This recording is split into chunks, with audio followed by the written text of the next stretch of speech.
kalau Allegri pakai 4-2-3-1, dua gelandang di depannya para back itu kemungkinan Locatelli dan Zakaria. Milan dengan pembelian Lazetic ini berarti tidak akan ada banyak perubahan pergantian pemain di formasi mereka. Mereka tetap akan mengandalkan formasi 4-2-3 doa ya, mengandalkan doa di depan supaya penalti gitu. Jerewetan ceking kita, nyerewetin apa aja. Teman-teman, kalian sedang menyaksikan Cerewetin Serie A. Hari ini gue mau ngebedah transfer setelah tadi malam Mercato ditutup. Tidak ada yang menghebohkan, semua datar-datar aja. Ternyata Inter juga nggak beli pemain, Milan juga nggak beli pemain, dan pun Juventus juga nggak beli pemain. Semua sudah selesai di H-2 dan H-3.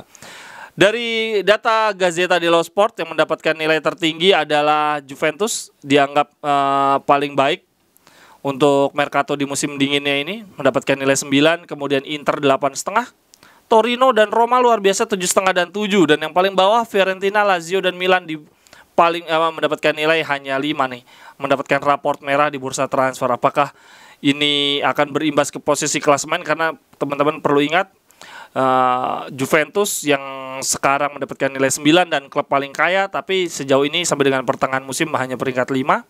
Di atas mereka ada Atalanta, ada Milan, dan Inter, dan Napoli juga yang secara transfer tidak terlalu, dari segi keuangan dan transfer tidak semenggeliat Juventus. Gue buka dari data transfer market dulu deh ya. Juventus beli siapa aja? Ada Dusan Vlahovic, Zakaria dan Gatti. Yang gue kaget nih Gatti nih, kemarin isunya ke Torino.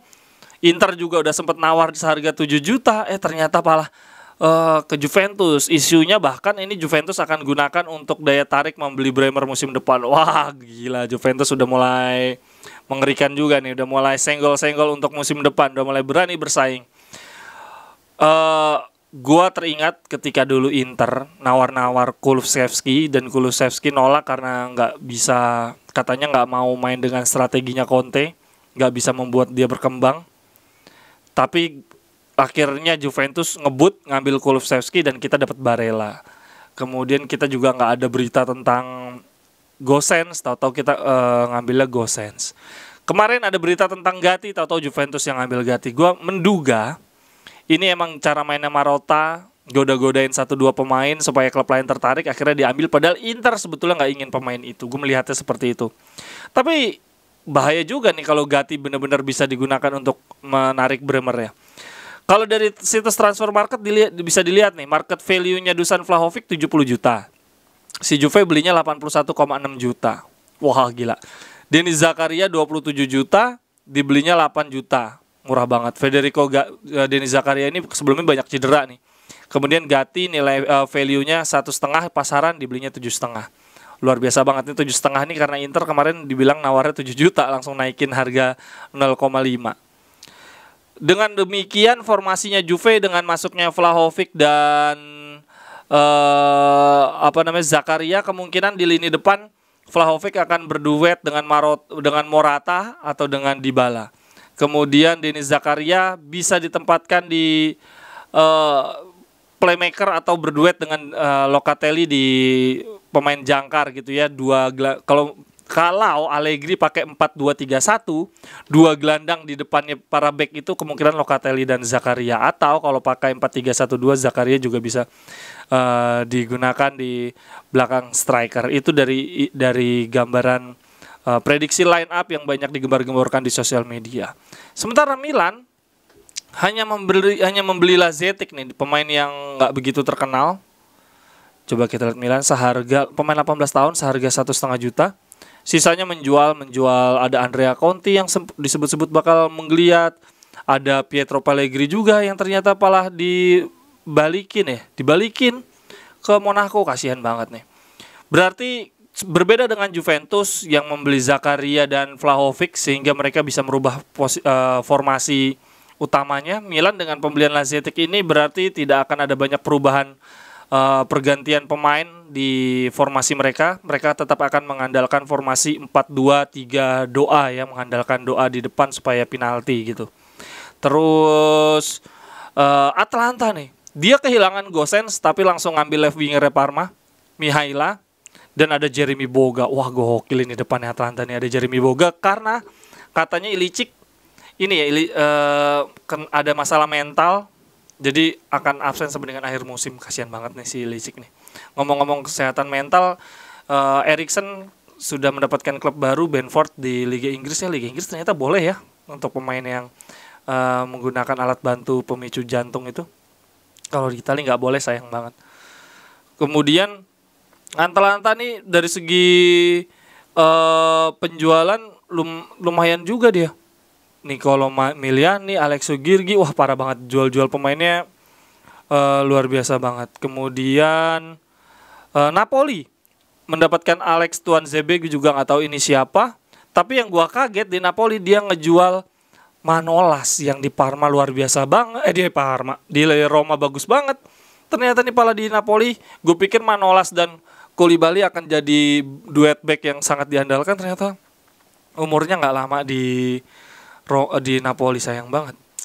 Lazio mendapatkan siapa sih Cabral itu ya? Giovanni itu Cabral kan ya? Gue sempat ngeliat si Cabral ini di statistiknya. Kayaknya nggak begitu cakep apa gimana, ntar aja deh, gue jadi bingung mau ngeliatnya. Tapi yang pasti Lazio tidak membeli banyak pemain, mereka menjual Muriqi, Jordan Lukaku, Muhammad Fares dijual juga. Banyak pemain yang tadinya juga dianggap bisa membantu kekuatan tim malah dijual. Sementara Roma yang transfernya juga dikatakan baik mendapatkan Sergio Oliveira dan Niles. Mereka menjual Borja Mayoral, ada Gonzalo Villar yang akhirnya ke Getafe, Federico Fazio ke Salernitana, Robin Olsen ke Aston Villa kipernya Roma ini. Kemudian Sassuolo dia ngebuang Babakar, penyerang yang dulu disebut wonderkid. Boga ini agak mengerikan juga ya, mungkin karena penyerang mereka padu banget. Ini teman-teman sekilas saja untuk perbandingan ya. Vlahovic yang orang-orang sebut golnya sangat banyak, masih muda dibanding-bandingkan sama Scamacca. Kalau teman-teman lihat di Fiorentina, itu pencetak gol terbanyaknya Vlahovic. Dan paling bawahnya setelah Vlahovic, Biragi. Si Vlahovic 17 gol, selanjutnya Biragi 4 gol doang. Bonaventura 3 gol, Sotil 3 gol, Nicolas Gonzalez cuma 2 gol. Jadi penyerang-penyerangnya si Fiorentina ini golnya nggak ada yang banyak, semua bertumpu banget ke Vlahovic. Jadi mereka supportnya full ke Vlahovic banget nih. Termasuk penaltinya, nggak heran Vlahovic bisa nyetak 17 gol. Kalau dibandingkan dengan Sassuolo, 3 penyerang mereka, Raspadori, Scamacca, Berardi, itu Berardinya nyetak paling banyak gol 10, keduanya Scamacca 9 gol, berbeda setengahnya sendiri loh dibandingin Vlahovic. Raspadori di sebelah kiri 7 gol. Jadi 4-3-3-nya mereka ini justru 3 penyerangnya ini semua golnya merata, 10 gol, 9 gol, 7 gol, dan Fratesi 4 gol. Jadinya sementara kalau di Fiorentina kan tadi 17 gol ke 4 gol, sangat-sangat amat timpang. Makanya nggak heran kalau Vlahovic jumlah golnya sangat amat banyak. Sampdoria mendapatkan Andrea Conti, Thomas Rincon, Sensi. Wah, ini luar biasa banget. Sampdoria juga menurut gue lumayan nih. Jadi nggak heran tadi penilaiannya bahwa si Sampdoria nilainya bagus juga, lumayan 6,5. Salernitana juga bagus, Roma juga bagus. Fiorentina, Lazio dan Milan yang nggak brilian di bursa transfer kali ini. Sejauh ini hanya itu. Kalau teman-teman tifosi semua, kalau ada yang nonton di sini dan bukan Interisti, puas nggak dengan bursa transfernya untuk klub-klubnya masing-masing? Apakah yakin PD Juventus bagus banget ya? Jual Bentancur, wah, gue nggak ngerti deh itu Juventus bisa jual pemain semahal itu, gimana ceritanya sih ke Spurs? Coba Bentancur dijual 19 juta, Kulusevski juga dijual, dipinjemin terus harganya juga tinggi. Aaron Ramsey semua penjualan sih sisanya. Dan menurut gue tuh luar biasa banget, Juventus butuh banget duit itu untuk menambal kekuatan mereka. Dan gue yakin Juventus akan ngasih ini sih perlawanan yang cukup sengit di pertengahan sisa musim ini. mereka bisa akan menembus 4 besar karena mengingat lah di atasnya mereka Atalanta, Milan dan Napoli tidak menambal skuadnya dengan cukup baik atau mereka sudah puas, gue nggak ngerti. Oh ini teman-teman, gue dapet nih statistiknya Giovanni Cabral. Kenapa Lazio ada di bawah nih? Mereka beli satu orang doang namanya Cabral, dan Cabral itu kalau dari statistiknya buset golnya dikit banget, parah, nggak ngerti gue. Untuk dari bursa transfer udah itu aja teman-teman. Kalau dari sisi Inter kemungkinan sebelum atau setelah derby akan ada pengumuman kontraknya Brozovic, kemudian habis itu Inter akan fokus ke Perisic dan setelah itu fokus perpanjang kontraknya Skriniar. 3 itu yang akan menjadi fokus utama. Sementara untuk kemarin Marotta kabarnya datang ke hotel tempat pertemuan negosiasi antar direktur sport dan itu untuk mengamankan Scamacca dan Fratesi. Scamacca sama Fratesi ini mengingatkan gua akan Milito sama Motta sih, datang dari klub papan tengah dan akhirnya memberikan gelar juara. Kalau baru-baru ini Esteban Cambiaso juga bilang gini, rahasia dari kemenangan treble kita adalah motivasi. Saat itu kita punya Samuel yang baru aja dibuang dari Madrid hanya gara-gara satu musim yang buruk. Kemudian ada Lucio yang baru aja dibuang dari Bayern Munchen. Kemudian ada Sneijder yang juga gagal di Real Madrid karena banyak cedera. Kemudian ada Eto'o yang dijadikan korban untuk mendapatkan Ibra. Kemudian ada Motta dan Milito, karakter yang berbeda. Itu membuat kita ingin pembalasan dendam dan akhirnya meraih treble. Itu kata Cambiaso. Mungkin betul juga ya, berarti kita butuh kombinasi pemain-pemain yang sebelumnya dibuang, merasa sakit hati, butuh pembuktian. Ada pemain yang bintang gitu ya. Ya maksudnya dibuang tapi bukan berarti dia jelek juga, kayak Eto'o, Samuel, Lucio itu kan pemain-pemain hebat gitu walaupun mereka dibuang. Sneijder yang saat itu masih usia emas, masih butuh pembuktian, ditambah ada Motta dan Milito yang datang dari klub papan tengah ingin mencapai puncak karirnya. Mungkin kita butuh kombinasi semacam ini kali ya. Dan Scamacca Fratesi dari klub papan tengah, semoga dia punya